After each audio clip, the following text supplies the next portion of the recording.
Teacher चा हाँ बाबूआ। वो कहाँ रह तारा मर दे एक दिन का हमर काम करे के रहल। ए मर्द देखो ना ये घड़ी पर सामने से हम लागल बनी बिगाड़ू भाई के घरवा में हाँ आ वही घड़ी से अभी ले फुर्सत नइखे ना भइल हमरा आज तक ले।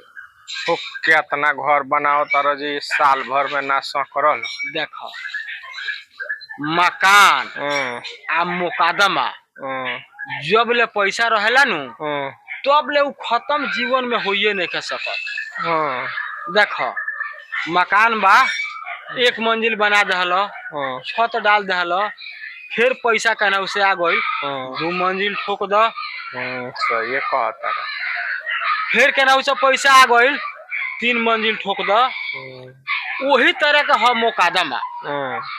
अगर सिविल कोर्ट से नहीं क्या फरियाद हाई कोर्ट चला फिर कहना से पैसा आवता हाई कोर्ट से ना फरियाद सुप्रीम कोर्ट पहुंचा।